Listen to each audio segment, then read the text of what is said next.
If you're struggling with your weight, you may be wondering whether your metabolism is to blame. Well, today we're going to show you how to supercharge it.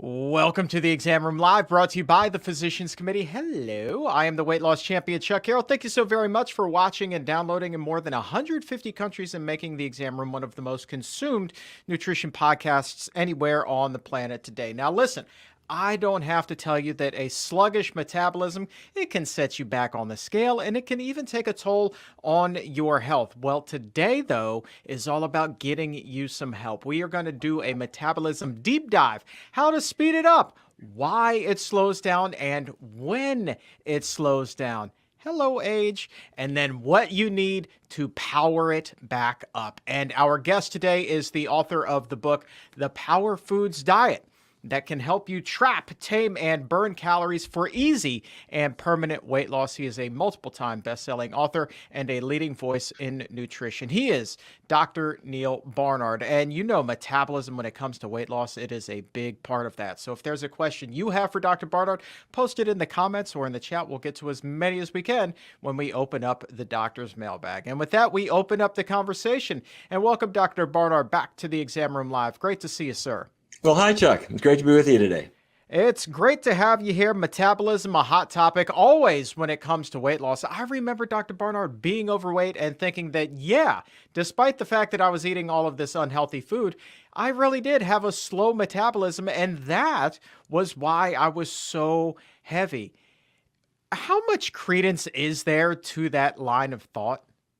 Well, metabolism is an important part of weight control. In fact, your body is burning calories all the time. It's burning calories when you sleep. It's burning even more calories when you wake up, even more calories when you're exercising and doing things. And what's happening within your body, your muscle cells are big calorie burners. They are burning calories, first of all, just to maintain your body temperature. Even when you're not moving, walking, lifting something, your muscles are burning calories to maintain that 98.6, which is what makes humans different from crocodiles, because crocodiles don't do that at all. They've got to lie in the sun to get warm, but human beings maintain body temperature, and that requires calorie burning. But your metabolism can change. You're not wrong. And a slow metabolism can lead to weight problems. All right, let's dive right into it. We have a lot of questions about metabolism from the exam roomies, a lot of whom sent them in ahead of time. Let's start with Rick, and the big one that I'm sure many of our exam roomies tuning in right now are wondering. And Rick's getting up there. Didn't give us a number, but he's getting up there clearly. Says, Dr. Barnard, how does age affect metabolism, and what can be done to mitigate the nasty effects of age in the slowing metabolism? Yeah, don't age. No, okay. There actually is a big drop off in metabolism. And you know when it occurs? It's not at 39, 49, 59. It's at between about 4, 6, 8 months of age. That's right. Little babies have the highest metabolism they are ever going to have in their whole lives because they are very rapidly growing. Their body is constructing new body tissues, and their metabolism is higher than it's going to be. It comes down a little bit, but then actually, this is going to surprise you, Rick, that your metabolism stays really pretty constant through the early 20s, 30s, 40s, yes, 50s. And after about 60, you do see for most people a drop off. That's not because of the calendar pages turning. It's typically because we are more inactive.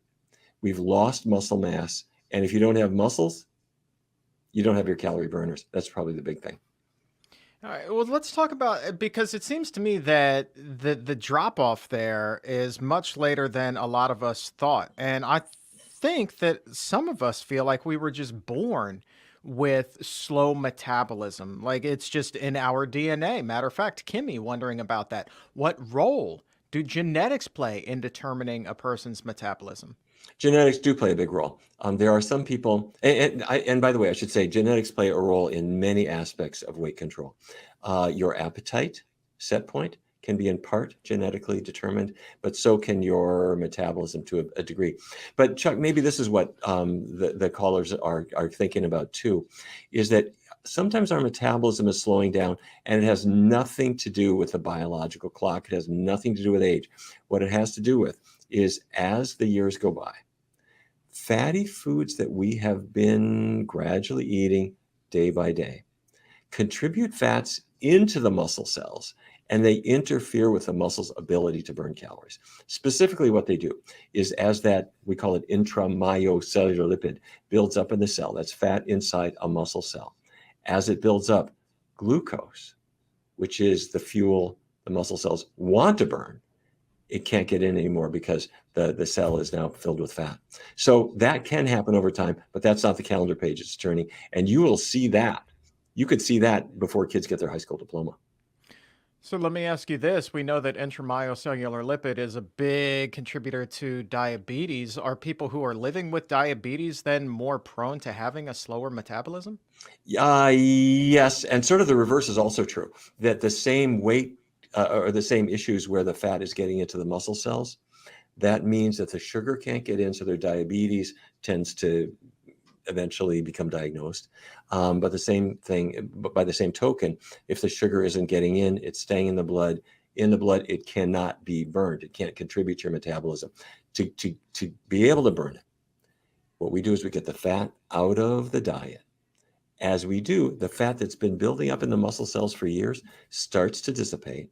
The sugar, the glucose that's in your blood, will now suddenly get into your muscle cells, and your muscles can burn it. So the diabetes gets better. Yes, your blood sugar comes down, but your metabolism is recovering. By the way, it's not just in the muscles. The liver does the same thing. Interesting. So, as that fat's exiting, as a person's losing weight, they're exercising, likely eating healthier. The metabolism then naturally is being sped up, right? Yeah, your metabolism will speed up. The other piece of this that you'll see is there's more than one type of metabolism. The type that I was describing earlier, when you're asleep, that's your resting metabolism. And that can easily be measured. We call it your resting metabolic rate.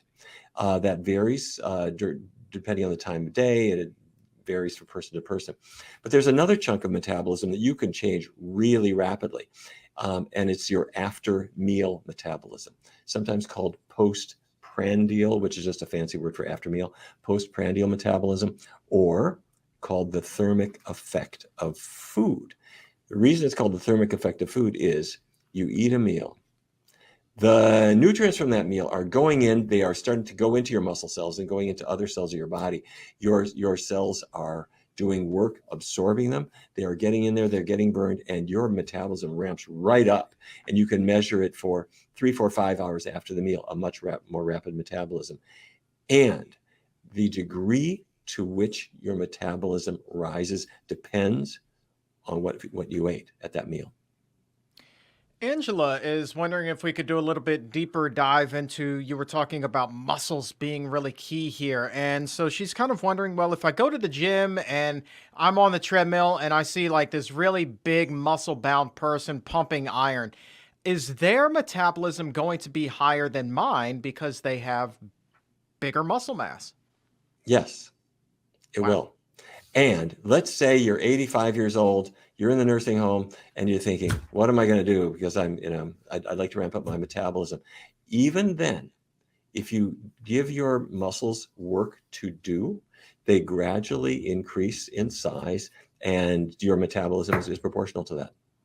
Very interesting. I think a lot of people put like the onus completely on food here, which obviously plays a big part, but the muscle thing and that brings exercise into the equation. So that seems to be really kind of key here. Um, Chuck, I mean, I'm so glad you're raising this, though. Forgive me for interrupting. Both really do matter. So let's say you're exercising, but the kind of exercise you're doing is aerobic exercise. You're brisk walking, you're running, you're playing tennis.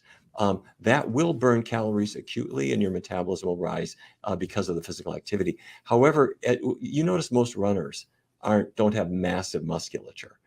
They tend to be pretty slim because that's not a muscle building exercise. If a person does do weight bearing exercise, you do it with your lower limbs, you can do it with your trunk, you can do it with your upper limbs too, do it with your arms. That is what actually builds the size of the muscles, and that then causes a more calorie burn. Interesting. So I feel like we just knocked out one misconception there. Emily is wondering about what some other common misconceptions are about metabolism that you may have heard of through the years and what the truth actually is about them. Well, I have to say, sometimes people think, well, dieting is really going to help. Dieting really can slow your metabolism, and that is not a myth. When people really go on the diet that focuses on calorie counting, your body is almost thrown into sort of a hibernation where your metabolism goes down to preserve calories. And you're saying to your body, wait, stop. I'm trying to burn calories. Don't try to save body fat, but your body is not listening because your body was programmed, if I can put it that way, a long time ago when there was such a thing as a famine. And the people who survived famine and passed their genes along were people who could reduce their metabolism to survive the famine. If you couldn't, if just reducing your food intake meant that you were just going to continue to burn calories, you wouldn't have survived. So unfortunately it's your body system, and it really does fight the weight control efforts. There's another chunk of this is endocrine conditions can sometimes weigh in here. Most of them don't, but there's one that needs to be mentioned, and that's your thyroid. Your thyroid gland right here at the base of your neck. Nobody even knows it's there.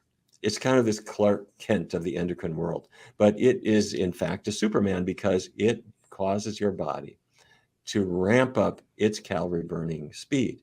So how does it work? Your thyroid gland takes iodine. Yeah, iodine from iodized salt, iodine from seaweed. It converts it into thyroid hormone. The thyroid hormone goes into your bloodstream. It tells your muscles, hey, let's start burning calories faster. And if you decided, well, I'm not going to eat any iodized salt, and I'm not going to have any source of iodine in my diet for whatever reason, you become hypothyroid. And you don't have the energy that you need. Now, iodine is a little bit of a double-edged sword. You don't want to overdo it. You don't want to underdo it. But I recommend that people have seaweed in their diet every day. Nori, wakame, the kind of stuff that they wrap around a sushi roll. Don't have the fish sushi, but the nori and the other seaweeds are a huge, really healthy source of iodine. Iodized salt is good. Don't overdo it with salt, but when you choose salt, choose an iodized brand that will give your thyroid the help it needs. If you wish to, you can take an iodine supplement, usually marketed as kelp. All right. Let's take an interesting question from Lisa. It goes back to what it was you were talking about earlier in the show, how your metabolism basically begins to slow shortly after you're born. Lisa, though, is looking at different stages of life and what are the effects that they have on metabolism. Specifically, she's wondering about puberty, pregnancy, and menopause, the different stages of life there. Yeah, terrific point. Puberty is a time where our metabolism is reasonably high, but it doesn't actually slow a lot when you pass from puberty into your 20s and 30s. It does continue to stay pretty stable. Menopause is a time when many women will say, I am not making this up. I just look at food nowadays and I gain weight. And that may be partly because of menopausal shifts. Estrogen is a really tricky hormone. It's the main female sex hormone. Estradiol, estrone, estriol, these are all estrogens. And at menopause, the amount of estradiol in your body goes down really quickly. And so people have thought, well, maybe that's the reason I'm gaining weight. Maybe. But what also happens at menopause is we just are experiencing also the accumulated effects of tiny fat particles that have gotten into our muscles as the years have gone by. So menopause itself may not really be to blame. And also I hasten to add that I don't think that taking hormone replacement is the answer. Keep in mind on farms to fatten up cows, estrogens are really commonly given. And it's very, very, very much a double-edged sword. Also, when people have high levels of estrogen, their cancer risk rises. So the accumulated fat inside our muscle and liver cells is the big issue. Also, at menopause, you do see some people being hypothyroid.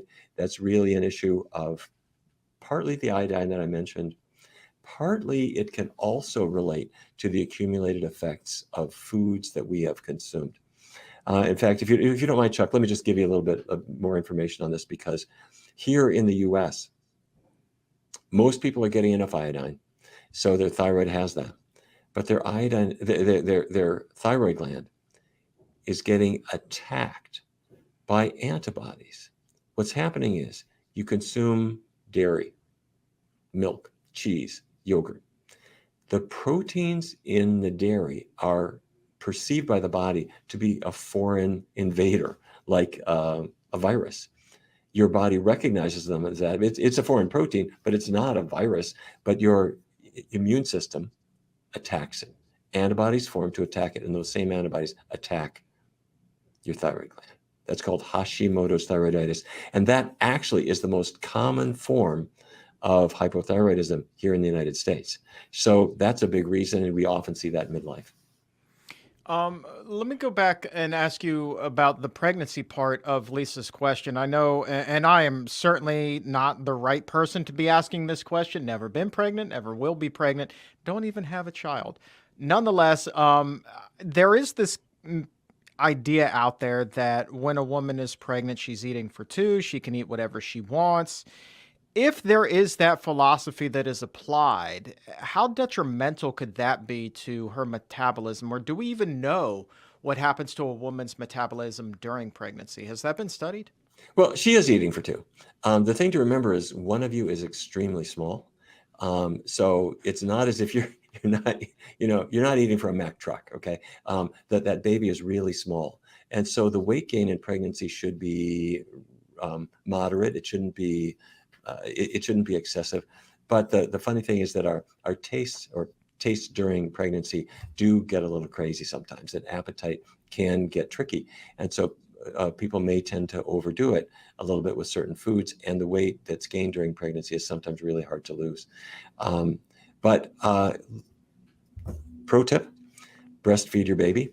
It's good for the baby. I consider it really, really important. There are some cases where it's not possible, but if at all possible, do it.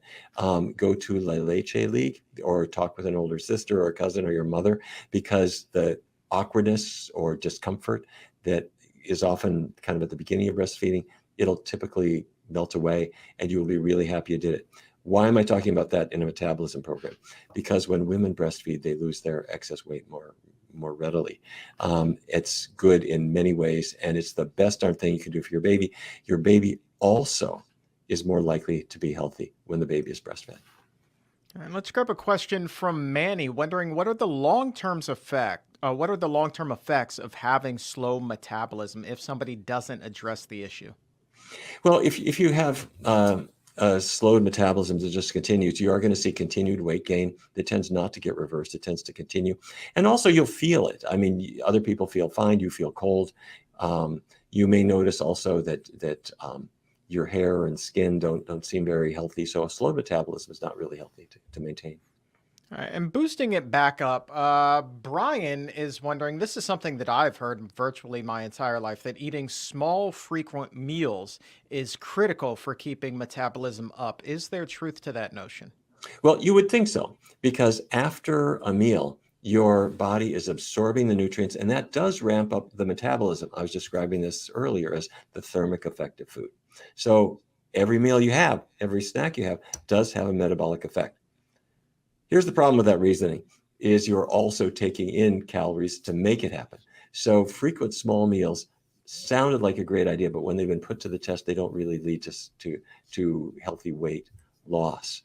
And so nowadays, there's been a switch toward fewer but bigger meals. So not that you're eating more overall, but you're confining it to shorter periods of time and then fasting in between.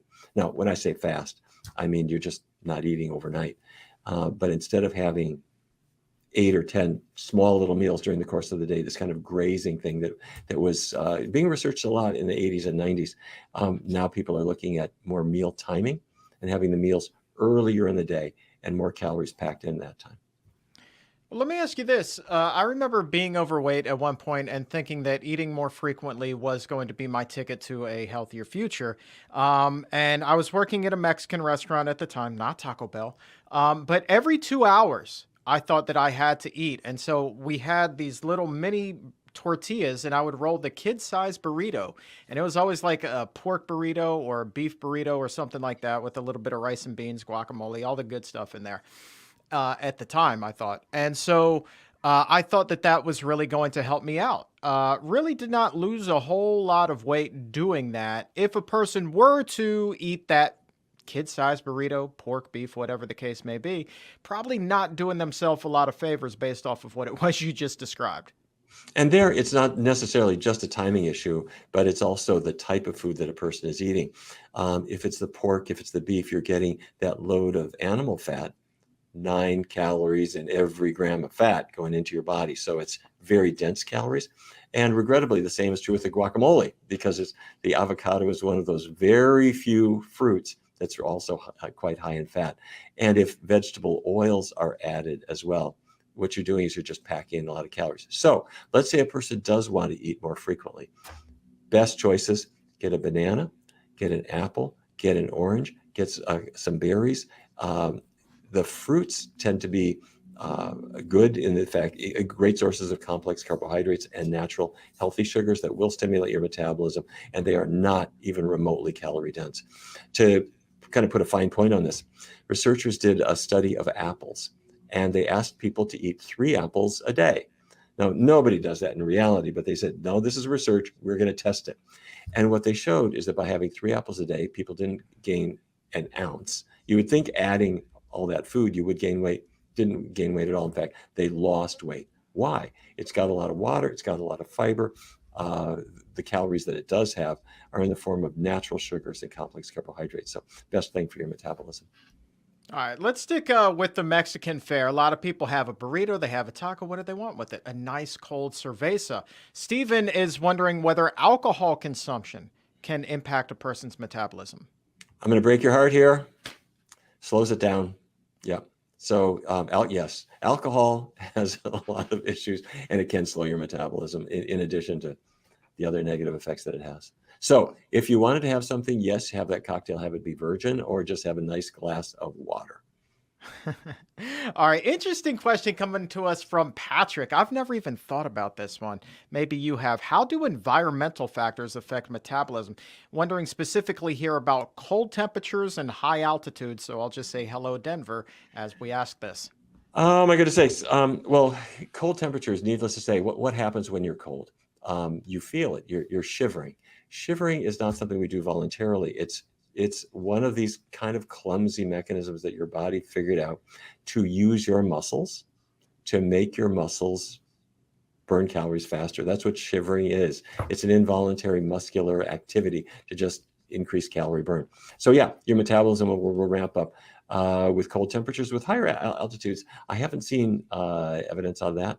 But let me have a check on that. But with the cold temperatures, absolutely. And some people have tried to exploit this by using cold showers and cold baths and stuff like that to stimulate metabolism. Probably more trouble than it's worth, but you do see a little bit of a burn. Not going to name any names, but I know somebody we work with who takes a cold shower every day, and I just cannot get on board with that plan. I was like, no. Showers were not intended to be cold, if at all possible. All right, let's go back to the fatty food in the diet metabolism. So we were talking about the pork fat, the beef fat, the animal fat.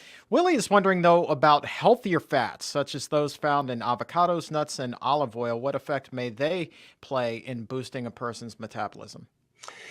We have done studies where we bring in individuals and we'll measure their metabolism. And the way you do it is you put a person in a chair, comfortable chair, they're relaxing. They put on a mask. They're going to feel like a jet fighter pilot. The mask is actually measuring their carbon dioxide output, and you measure their oxygen input. And with some really simple arithmetic, I know your metabolic rate. And certain foods cause that metabolic rate to rise. However, the foods that you mentioned are not in that category. Fatty foods have been tested, and some reason fat will just kind of slide into your body without really increasing your metabolism at all. The foods that tend to increase metabolism are not the fatty foods. They're the foods that tend to have complex carbohydrate in particular, or a mixture of carbohydrate and healthy protein. You can think of a bean, for example, or green vegetables. They've got a really nice balance of protein and complex carbohydrate. Those are the metabolism boosters. And when your foods have no fat in them, or virtually no fat in them, over time, as the fat comes out of your cells, that after meal metabolism that you get goes up and up and up. And over the long run, it'll increase about 15% if you followed a low-fat, plant-based diet. All right, let's shift from fat to fatty acid. Take a question from Storm. How do omega-3 fatty acids affect metabolism? Same story here. They sound good, and they have important effects. The omega-3s have many effects in the body. They deal with inflammation, very helpful in many ways, but their effect on metabolism is really nil. All right, what about folate? This is an interesting one, as long as we're just going down the nutrient list. Gina, how does folate impact metabolism, Dr. Barnard? The B vitamins, folate is a B vitamin. The B vitamins are interesting.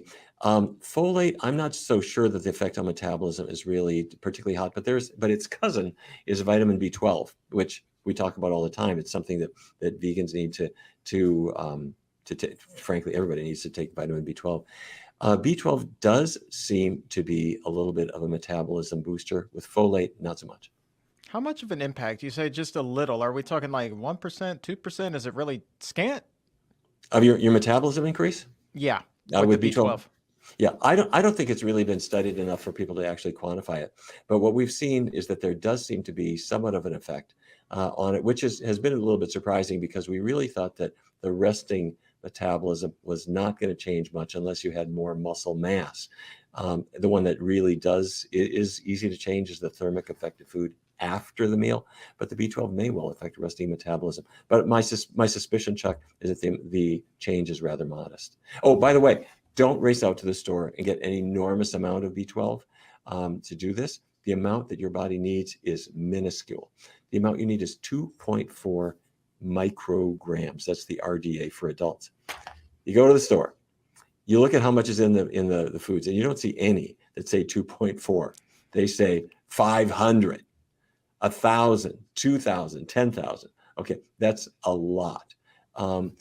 Taking 100, 200, 500, fair enough. I would suggest not going beyond that unless you're taking it maybe every other day. All right, let's shift over to amino acids. And can deficiencies in specific amino acids affect a person's metabolism? That comes to us from Patricia. It's a great question. I don't really know the answer with this. What we do know is that amino acids in general are part of the metabolism boosting apparatus. Amino acids in general, those are the building blocks of protein.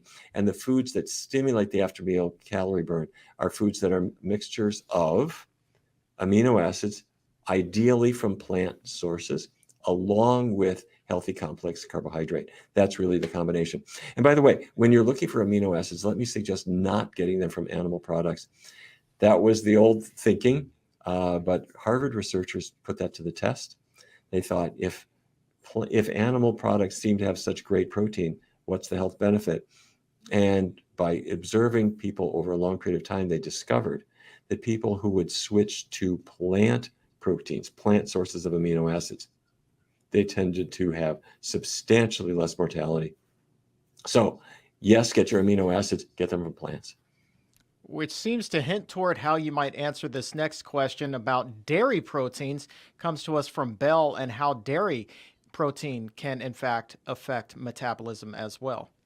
Well, protein is protein. So in theory, dairy protein ought to be helpful. But as I mentioned earlier, when the Harvard researchers specifically tested dairy protein, and yes, it does have protein in it, but mortality was substantially reduced when people would switch from dairy to plant protein. So it is protein. It does have amino acids in it, but for some reason, mortality is higher.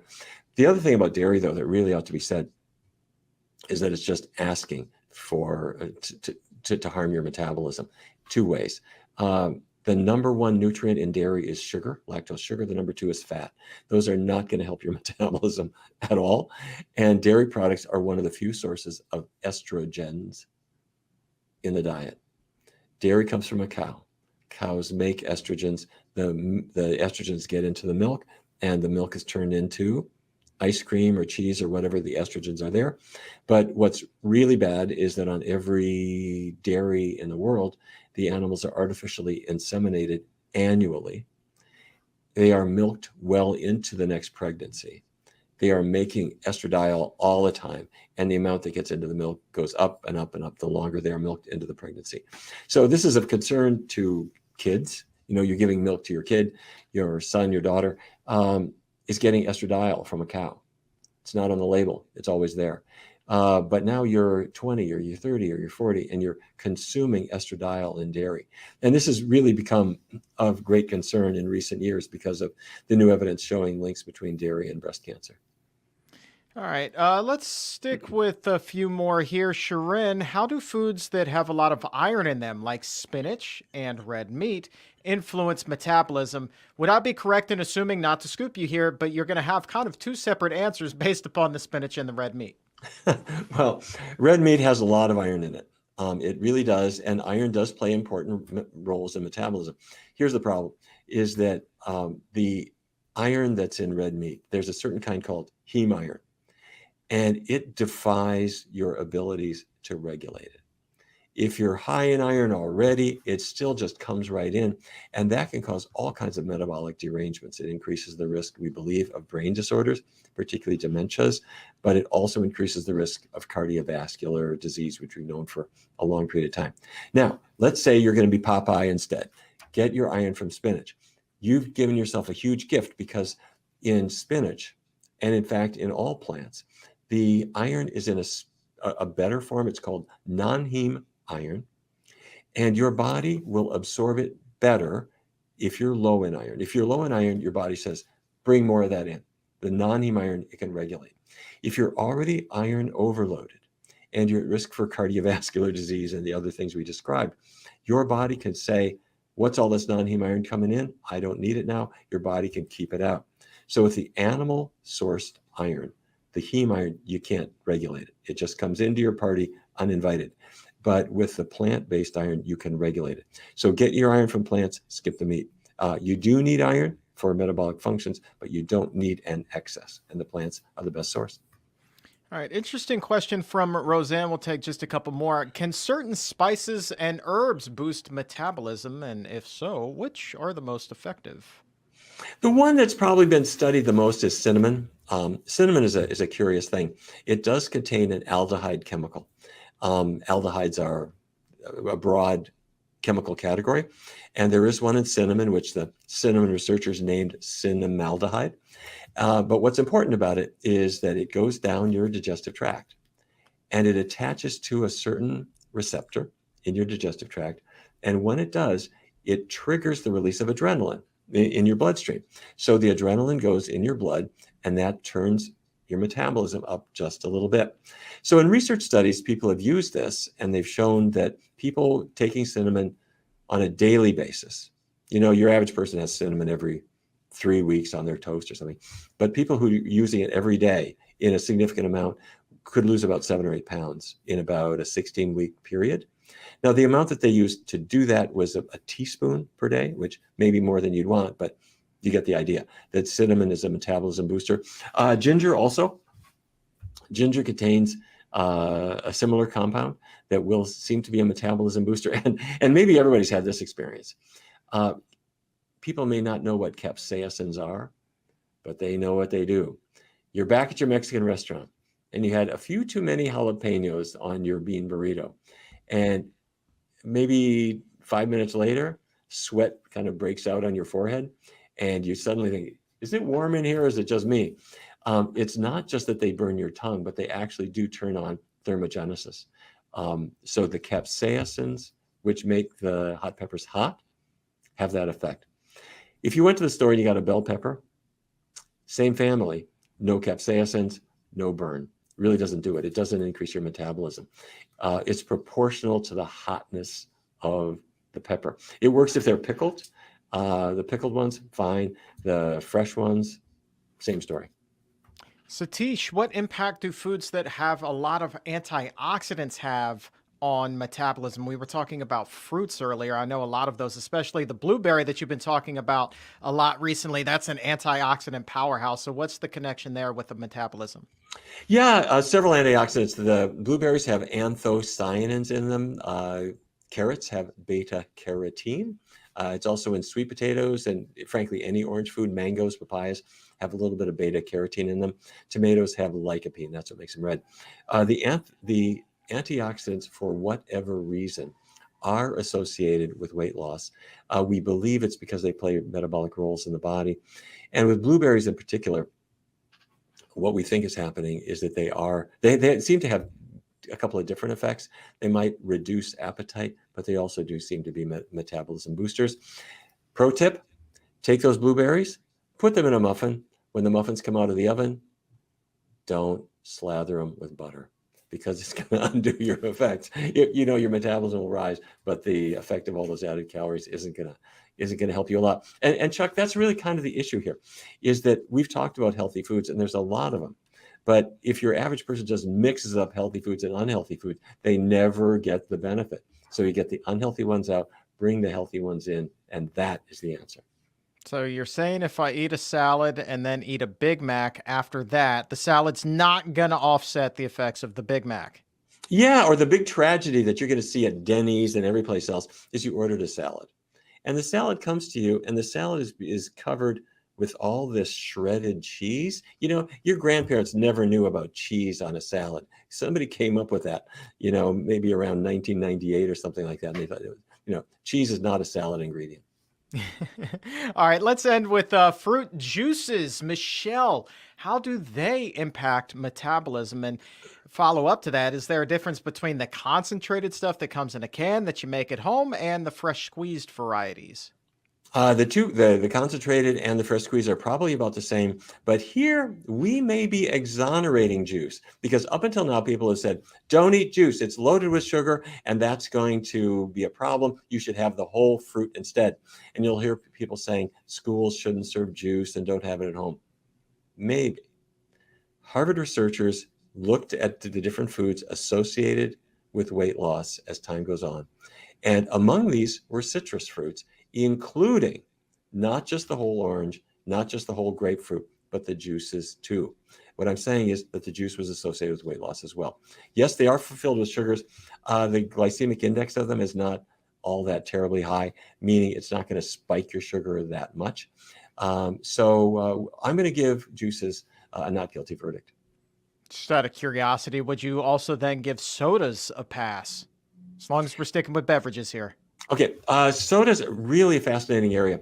Researchers have looked at sodas, and they've looked at people who consume a lot of sodas. Are they at higher risk for weight gain? Are they higher risk for diabetes? The answer is yes, they are at higher risk for those things. However, people redid the studies and started looking at what you were eating with the soda. And it looks like the soda, although it is high in sugar and does have calories. I mean, a 20-ounce soda has 250 calories. But the big problem with the sodas really were the fact that you get the soda at the fast food chain along with the burger or the fried chicken and the French fries, and the greasy parts of that meal with the dense calories that they have that do nothing to boost your metabolism. That is probably a much bigger problem than the soda itself. Outstanding. Let's go ahead and close up the doctor's mailbag. If we didn't get to your question today, have no fear. We will save it and do our best to get you an answer on an upcoming episode. And of course, all of this and more covered in the Power Foods Diet, which is, it says right here, the breakthrough plan that traps, tames, and burns calories for easy and, here's my favorite part, permanent weight loss, my friend. And I think that that is the name of the game that so many people struggle with. And again, as I said at the beginning of the show, I was convinced that a big part of my problem when I was overweight, Dr. Barnard, was that I just hit the genetic non-jackpot when it came to metabolism. It was incredibly slow and nothing would change it or ramp it back up. That was just how it was destined to be. It sounds to me, based off of our conversation today and everything that I've learned in the last 15 years or so, that's not the case, and that there's a lot of hope out there, and that metabolism is a big factor. But even if you're struggling with your weight, man, you got a lot of avenues to explore to have some success. You said it, Chuck. No matter what genetic hand we've been dealt, there's a heck of a lot we can do. And the food choices that we make, that's really the key. Absolutely. All right. So pick up your copy of the Power Foods Diet at your local bookstore, or click the link in the show description or in the episode notes. And if you haven't already become an exam room VIP, like Dr. Barnard, I know he's VIP. We've talked about this.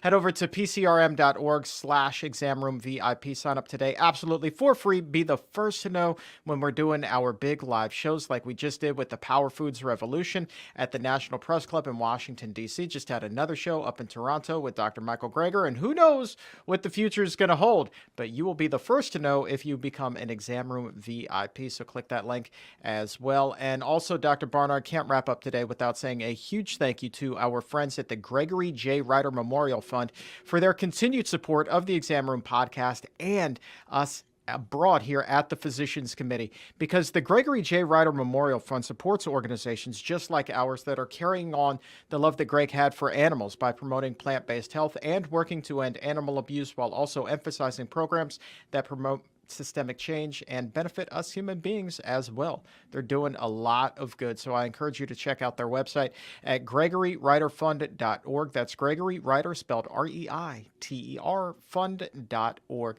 Love me some Allison Mahoney and everything that she's doing there. And it seems like every time I click on their website, I get their latest newsletter, they're up to something else and they're just expanding their reach. And I love so much all the good that they're doing in the world. I'm with you, Chuck. I have to say, I always read the newsletter when it comes out. And I have to say, Greg was such a warm, kind person. And Allison is carrying his spirit along so beautifully. And it's such an honor to have them on board with us here at the Physicians Committee and at the Exam Room. Dr. Barnard, thank you for your time today, my friend. Sure. Well, thank you, Chuck. All right. Thank you to the crew behind the scenes for making the magic happen. And to you, Exam Roomies, thank you as always for being here. Such wonderful chat. So many great questions. Love you guys so very much. And for everyone here at the Physicians Committee, I am the weight loss champion, Chuck Carroll. Thanks so very much for watching. We will catch you again very soon. But until then, keep it plant-based.